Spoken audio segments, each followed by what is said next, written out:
દાહોદ જિલ્લામાં એમજીવીસીએલની વિજિલન્સની ટીમ દ્વારા ચેકિંગ હાથ ધરાઈ હતી, જેમાં 10 કરોડ ઉપરાંતની શંકાસ્પદ વીજ ચોરી સામે આવી છે। એક મહિનાથી જિલ્લામાં અલગ અલગ જગ્યાએ ચેકિંગ હાથ ધરવામાં આવ્યું હતું। એમજીવીસીએલે દાહોદ અને લીંબડીમાં 400થી વધુ તેમજ ઝાલોદમાં 60, લીમખેડામાં 25થી વધુ સહિત 600 શંકાસ્પદ વીજ મીટરો જપ્ત કર્યા છે। વીજ ચોરો સામે એમજીવીસીએલમાં એફઆઈઆર નોંધવાની પણ કામગીરી હાથ ધરાઈ છે। ચેકિંગ ડ્રાઈવ બાદ દાહોદના ડેપ્યુટી ઇજનેર ચેતન કલાલની બદલીની પણ માંગ કરાઈ છે। દાહોદ સિટીમાં હું છેલ્લા 5 મહિનાથી ફરજ બજાવું છું। હવે એની અંદર દાહોદ સિટી હવે 5 મહિનાથી ફરજ બજાવું છું, તો એ મારા માટે થોડુંક અનનોન છે હાલમાં।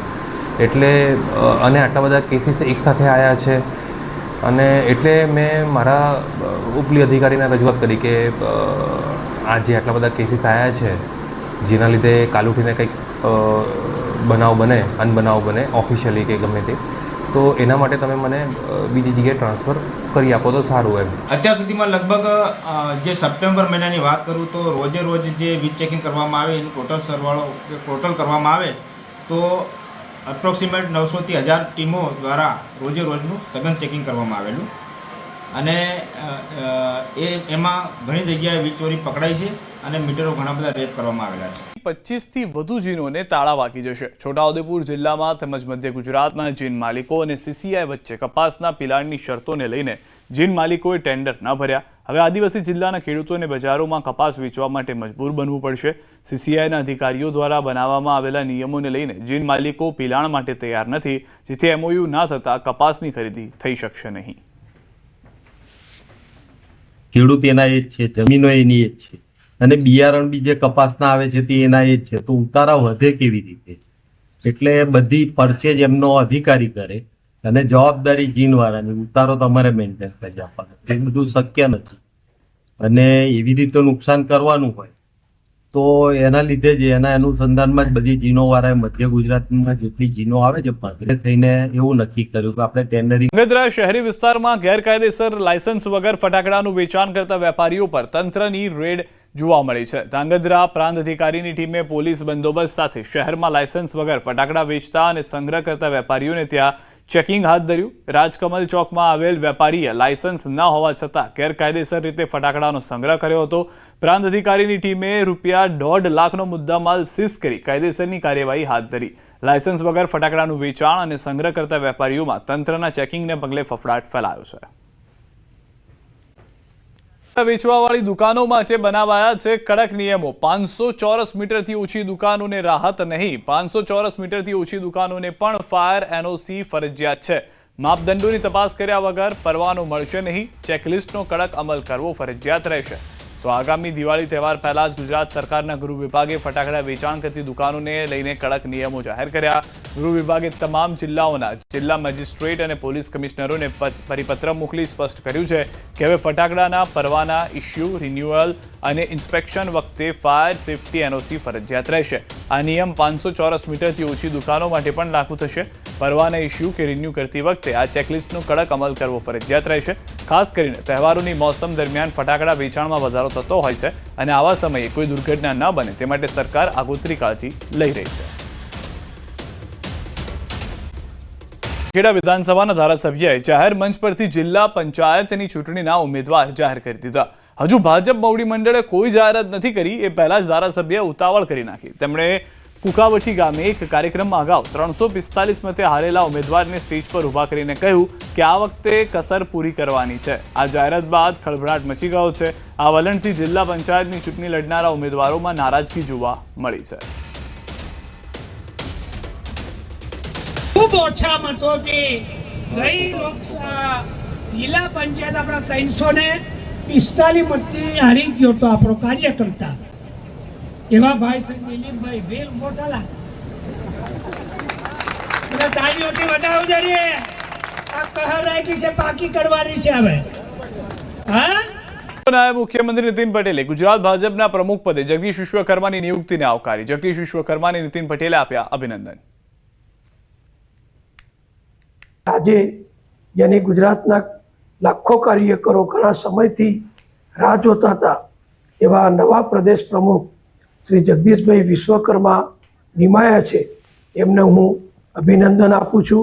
પહેલેથી જ આગળ વધી રહ્યું છે। વધુ માહિતી ન્યૂઝ 18 સંવાદદાતા ગૌતમ અમારી સાથે જોડાઈ ગયા છે। ગૌતમ, જે પહેલેથી ન્યૂઝ 18 ગુજરાતી કહેતું આવ્યું, જે પહેલેથી આપણે ચર્ચા કરતા આવ્યા તે પ્રમાણે નામ ઉપર મહોર લાગી, ઓબીસી ચહેરો, ઓબીસી નામ, સ્પષ્ટ વક્તા અને સ્વચ્છ છબી જેને પ્રભુત્વ આપ્યું છે, જેને વધારે આગળ વધારવાના પ્રયાસ કરવામાં આવ્યા છે। બિલકુલ, હર હંમેશ ન્યૂઝ 18 દ્વારા વાત કરવામાં આવતી હતી કે હવે ઉત્તર ગુજરાતને આ પ્રતિનિધિત્વ મળવાનું છે અને તે હવે પૂરું થઈ રહ્યું છે। એટલે કે ઉત્તર ગુજરાતમાંથી આવતા, બનાસકાંઠામાંથી આવતા જગદીશ વિશ્વકર્મા જે છે તે આગામી પ્રદેશ પ્રમુખ બનવાના છે। આવતીકાલે વિધિવત રીતે તેઓ સુકાન સંભાળવાના છે અને તેને લઈને તૈયારીઓ જે છે તે પૂરજોશમાં ચાલી રહી છે। કમલમનો પાછળનો ભાગ જે છે કે ત્યાં અત્યારે આવતીકાલના શપથ ગ્રહણ સમારોહની તૈયારીઓ ચાલી રહી છે। મંડપ બાંધવાની શરૂઆત થઈ ચૂકી છે। મહત્વનું એ છે કે આવતીકાલે ઠીક 10 વાગે આ જે કાર્યક્રમ જે છે તે યોજાવાનો છે અને તેમાં ભારતીય જનતા પાર્ટીના મોવડી મંડળના નેતાઓ જે છે તેમને ઉપસ્થિત રહેવાનું ફરમાન પણ આપવામાં આવ્યું છે। મહત્વનું સાથે સાથે છે કે આવતીકાલે આયોજિત શપથ ગ્રહણ સમારોહમાં કેન્દ્રીય ચૂંટણી ઇન્ચાર્જ ડોક્ટર કે લક્ષ્મણજીની ઉપસ્થિતિ રહેવાની છે। ગુજરાત પ્રદેશના પ્રભારી અને કેન્દ્રીય મંત્રી ભૂપેન્દ્ર યાદવની વિશેષ ઉપસ્થિતિ જે છે તે યોજાવાની છે। કેન્દ્રીય જળશક્તિ મંત્રી CR પાટીલ જે છે તેમની ઉપસ્થિતિ છે, ભૂપેન્દ્ર પટેલની ઉપસ્થિતિ છે, સાથે સાથે તમામ કેબિનેટના મંત્રીઓ ગુજરાતના જે છે તેઓ પણ આની ઉપસ્થિતિમાં આ શપથ ગ્રહણ। જી ગૌતમ, તો વધુ માહિતી આપની પાસે મેળવતા રહીશું। હાલમાં જે દ્રશ્યો આપ જોઈ રહ્યા છો, તૈયારીઓ જે છે તે ચાલી રહી છે।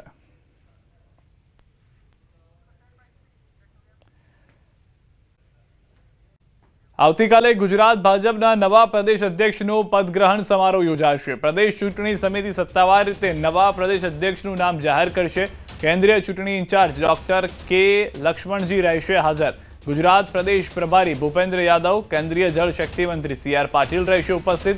મુખ્યમંત્રી ભૂપેન્દ્રભાઈ પટેલ તેમજ સંગઠન મહામંત્રી રત્નાકર રહેશે હાજર। ગાંધીનગરમાં ભાજપ પ્રદેશ કાર્યાલયમાં સવારે 10 વાગે સમારોહ યોજાશે।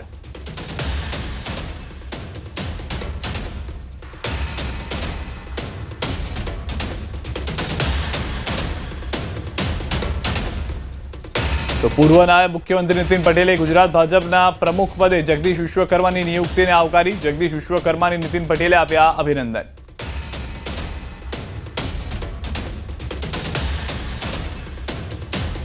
તો આપમાં ઈસુદાન, કોંગ્રેસમાં પણ ચાવડા, તો ગુજરાત ભાજપે પણ ખેલ્યો છે ઓબીસીનો દાવ। તો અલગ અલગ જગ્યાએ અલગ અલગ ઓબીસી નેતા આગળ વધતા જોવા મળશે, જેમ કે આમ આદમી પાર્ટીમાંથી ઈસુદાન ગઢવી જે છે તે પણ પ્રદેશ પ્રમુખ તરીકેની જવાબદારી નિભાવી રહ્યા છે, કે જે ઓબીસી ચહેરો છે। ભાજપે પોતાના ઓબીસી ચહેરા તરીકે જગદીશ વિશ્વકર્માને ઉતાર્યા છે।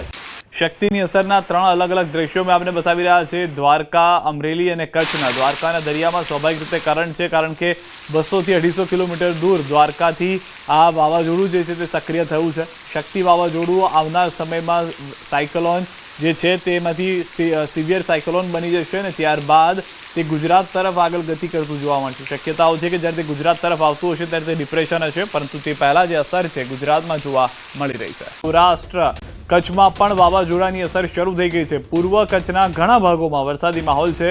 સામખિયાળીમાં બપોર બાદ વાતાવરણમાં પલટો। સામખિયાળીમાં ધોધમાર વરસાદ। જિલ્લાભરમાં વાદળછાયું વાતાવરણ।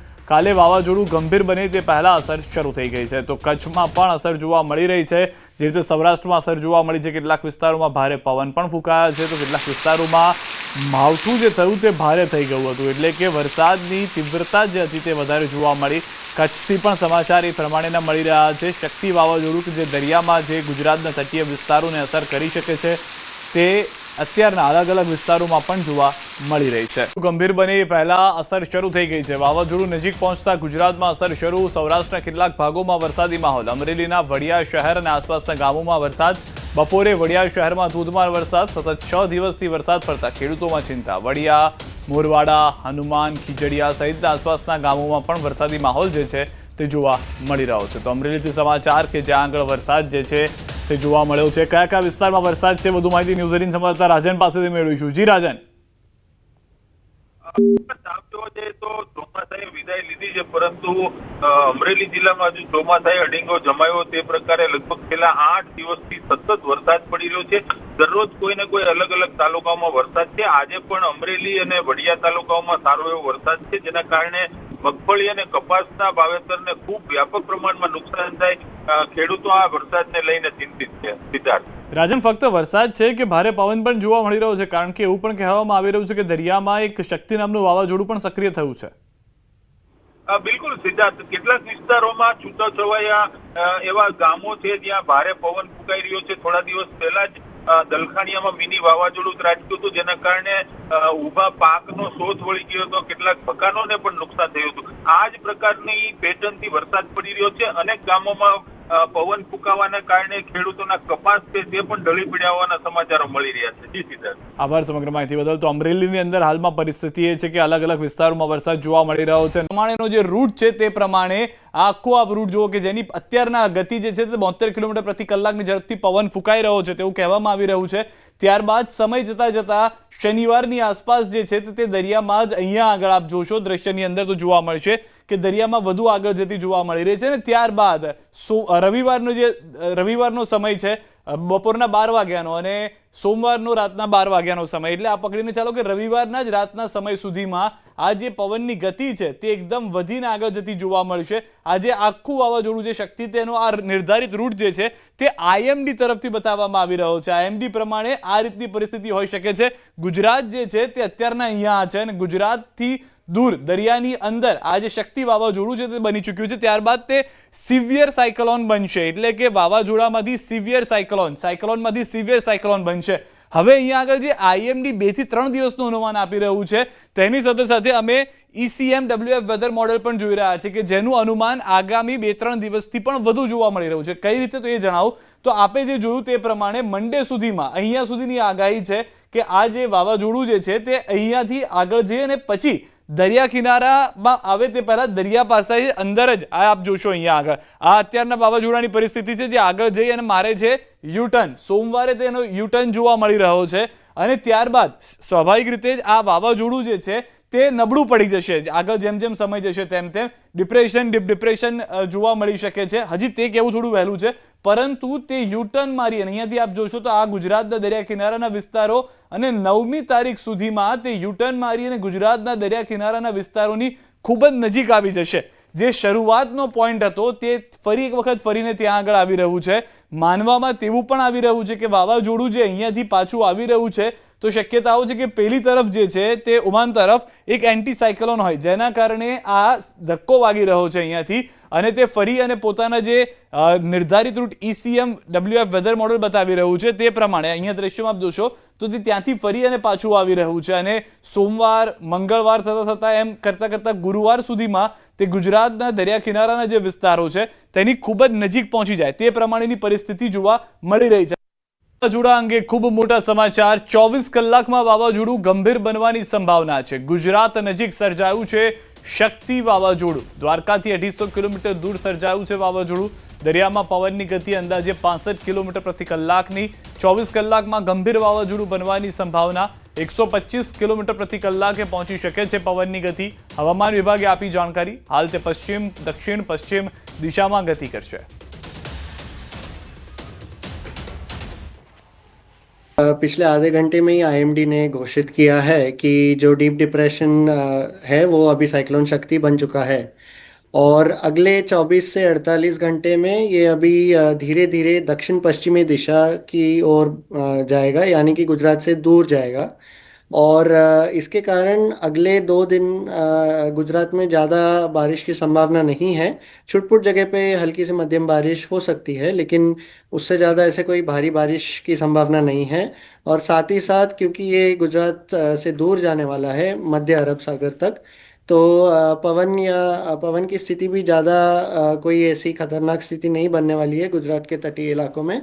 लेकिन हाँ, कुछ 40 या 50 किलोमीटर प्रति घंटे की पवन की लहर चल सकती है. 5 तारीख को यानी कि अभी अगले 48 घंटे के आसपास में जब ये सिस्टम उत्तर मध्य अरब सागर तक पहुंचेगा तो एक बहुत ही दक्षिण की ओर आने वाली वेस्टर्न डिस्टर्बेंस की ट्रफ जो अक्टूबर में हम खास करके देखते नहीं है इतने जल्दी अक्टूबर में, बट ऐसी एक ताकतवर WD की ट्रफ उसे फिर से उसकी दिशा बदलेगी और वो साइक्लोन को फिर से यू टर्न करके सौराष्ट्र की ओर खींचने वाला है. 5 तारीख से चालू हो गए.